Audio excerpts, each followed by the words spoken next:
All right. Hey, everybody.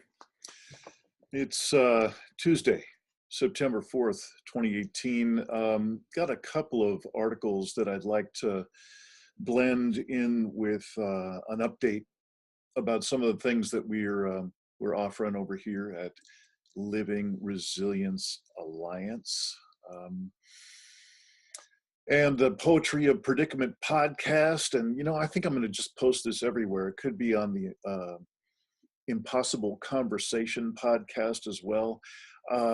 This is, to me, some important stuff. This is about as central to the human side, the political side, and the mental health or mental illness side of being collapse aware or collapse awake.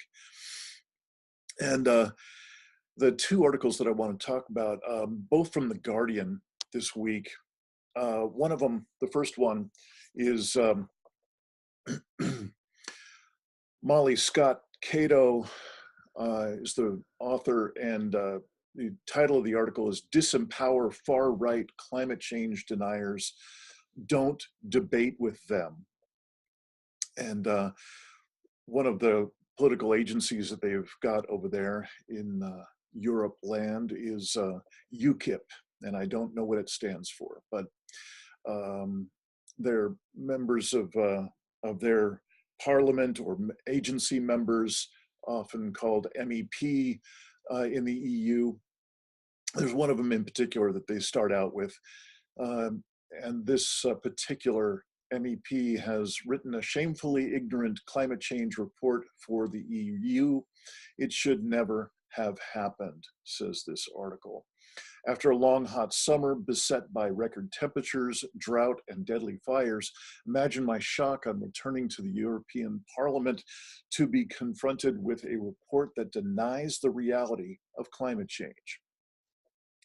Given it could influence the allocation of the next round of environmental funding under the EU's LIFE program, it's deeply disturbing to see such a report based on wholly discredited science wending its way down the corridors of Brussels. Some of the claims made by the report's author, the UKIP MEP Stuart Agnew, is the person we're talking about. They're frankly pretty hair-raising. For instance, he claims that the effect of CO2 levels on our climate is negligible, and that it is one of agriculture's greatest friends. Agnew claims that there's a lack of concentration of CO2, and as a result, there is no problem for the EU to solve. So how could it be that someone with a track record of shameful ignorance of science, of climate change, ends up being assigned the task of compiling this report? Unbelievably, the decision to appoint Agnew was met with support from Christian Democrat, conservative, and liberal members of the European Parliament's Agriculture Committee. While the Socialists and Democrats, supported by the Greens, attempted to challenge the decision to give Agnew the leading role. Quite rightly, in response to this news, climate experts have reacted with disbelief and anger. Bob Ward from the Grantham Research Institute on Climate Change and Environment at the London School of Economics said, "There's not a single scientific institution in the world that would agree with this daft assessment. This document demonstrates how UKIP's climate change denial is putting at risk the lives and livelihoods of people in the UK and across the European Union." David Ray, professor of carbon management at the University of Edinburgh, also ridiculed the report. The hackneyed pseudoscientific arguments here would make the dinosaurs blush, says Ray. This will be a wonderful resource when my students discuss the ill-informed ideas that bounce around the echo chamber of climate change denial.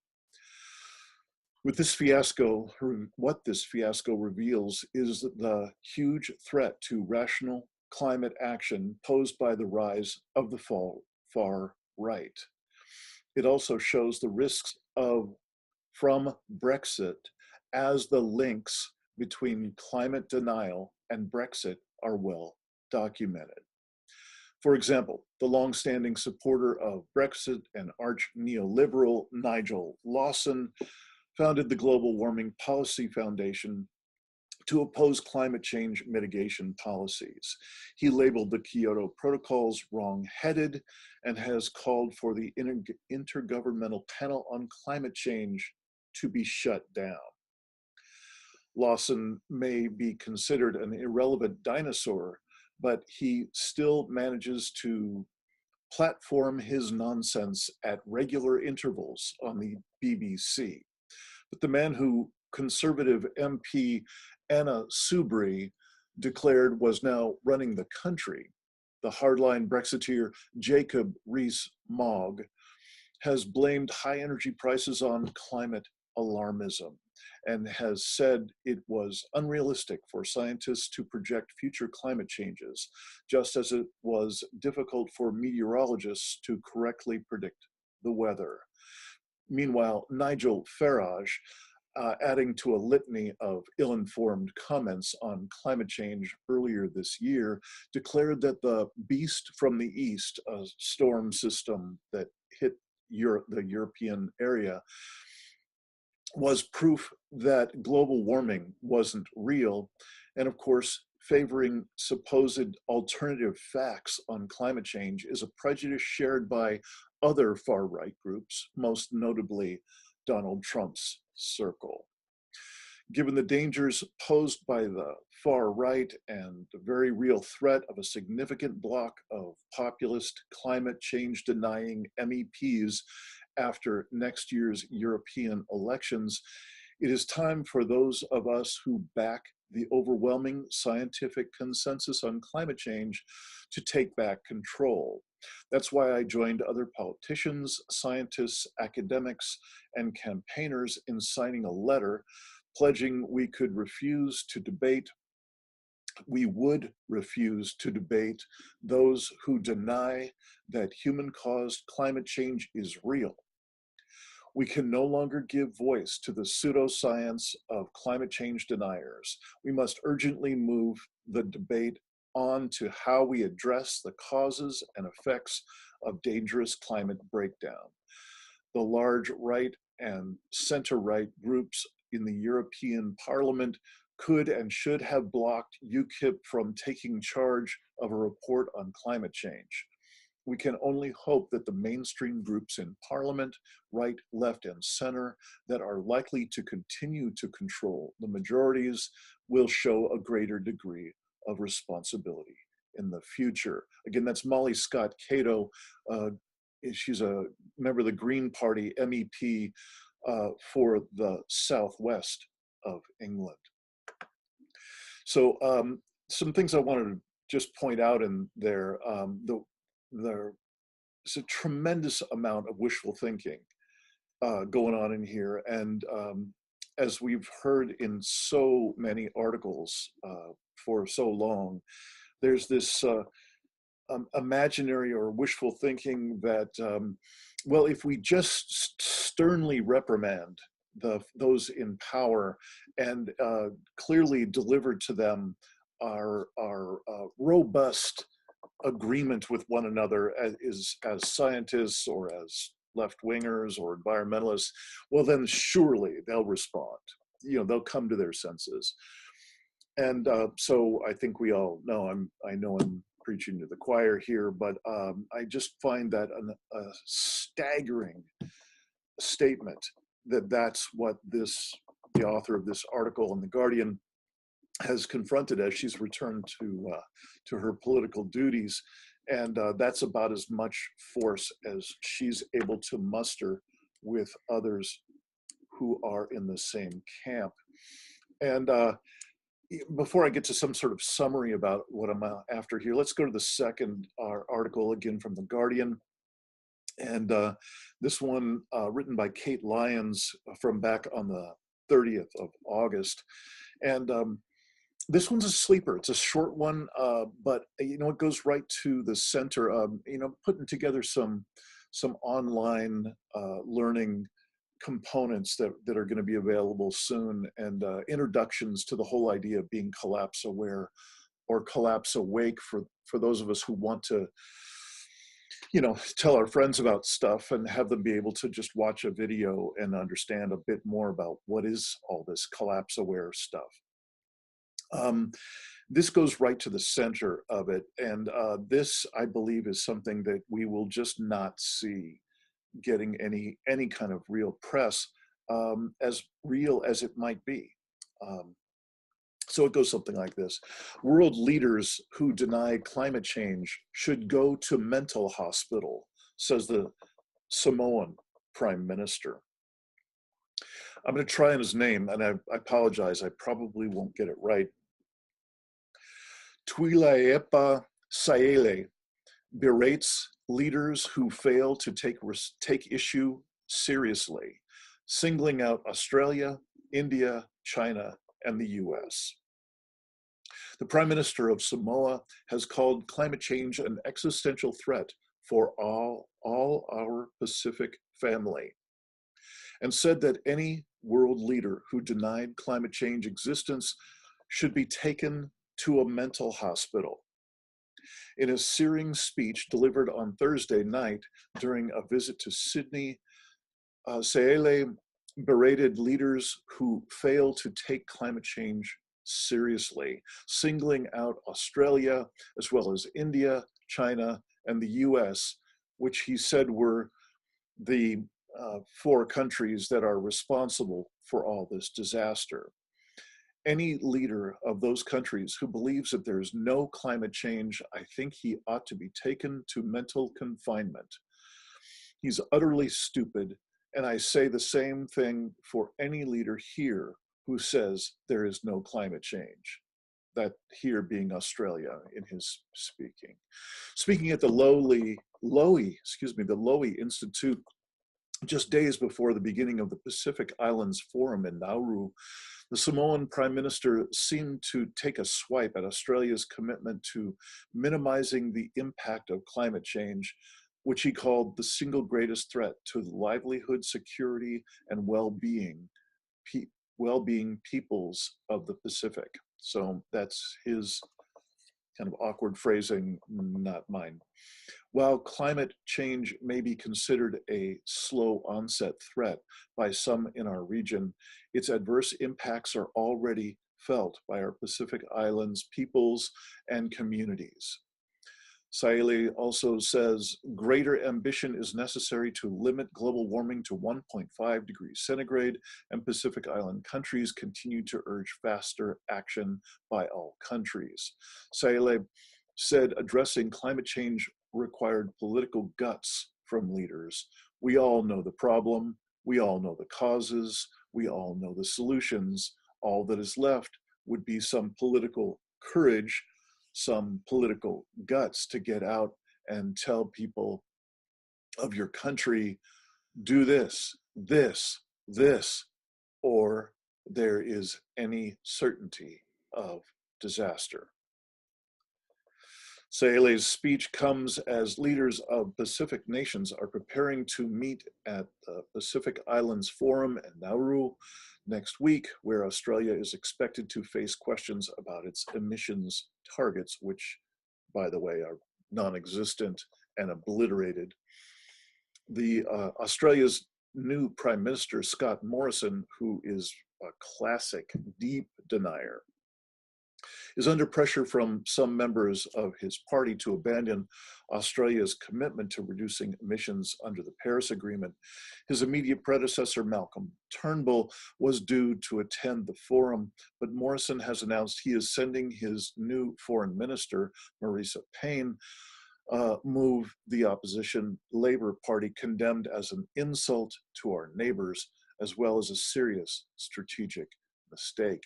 Saele's speech also touched on China's rising influence in the Pacific, saying the region had become an increasingly contested space. The big powers are doggedly pursuing strategies to widen and extend their reach, inculcating a far-reaching sense of insecurity. So those are the two articles, both of them from The Guardian. And it's my intention to first just share it with you. And again, the center of both of them to me is the insanity of our leadership and the Samoan Prime Minister being able to just name it. He's one of the first people anywhere at any level of leadership that I've heard use the words, "These people are insane."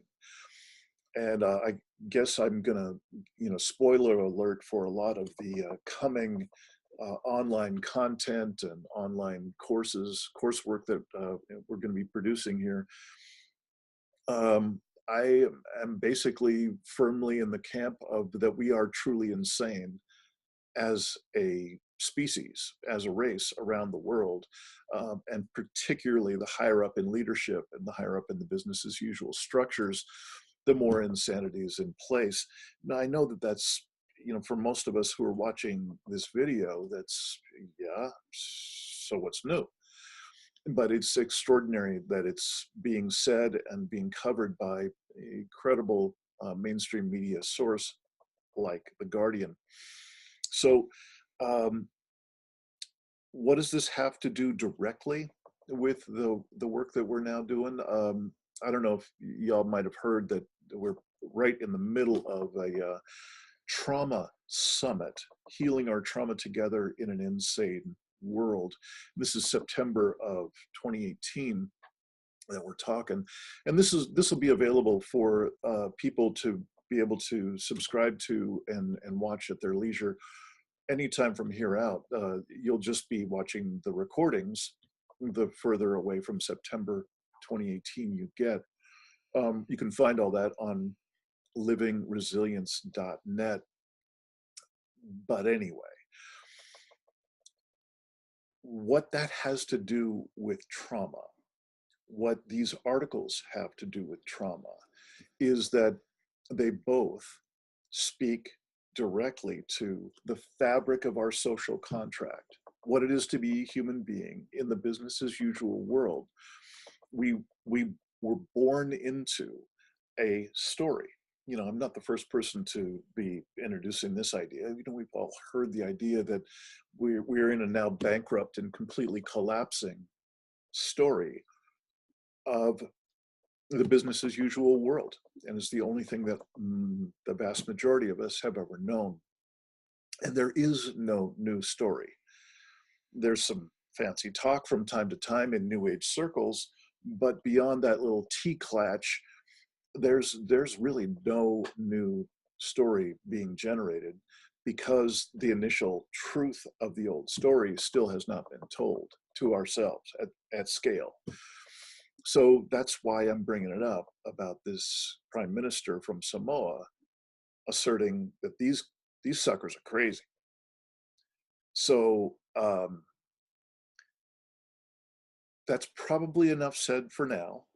Just planting the seeds. And what I'm going to be including in this online content and in these future offerings is, so we're very aware, those of us in the collapse aware circles, we're very aware of these things. Here we get doses from all the various sources that we chime into every single day.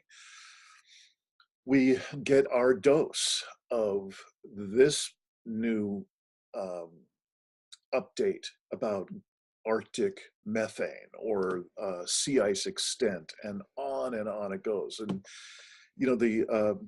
those who do that on a regular basis here on the YouTube channels and so on, we could literally be watching that 24/7 if we really got into it. And I'm asserting that is feeding an addiction in us. It's an extraordinarily disempowered addiction that is really just continuing to traumatize ourselves and has nothing to do with empowering ourselves. So believe me, I get my dose every day. I'm extraordinarily fixated on this time. This is the most important story that humanity's ever faced. So I'm with you. You know, got my popcorn on the sidelines, and I'm with you. But what I say that we need to be able to build in ourselves is a capacity to be able to be more and more present and more connected with our deeper selves, with each other, and with the earth, no matter what the news is, no matter what particular timeline we're working off of individually or collectively. Like, is extinction imminent? Is it 1 year away? Is it 10 years away? It really doesn't matter. What matters, says me, in this particular thread, is are we taking on life as an opportunity to be more present each day and also more connected with the primary sources of meaning that we have disconnected from to get ourselves here in the first place. So that's a couple of articles from the Guardian. That's a little bit of truth telling from the Samoan Prime Minister, and look forward to connecting with y'all next week, in the next episode. And heck, it's not too late to join us in the Trauma Summit. And the link is there in the show notes and on screen. All right. Bye.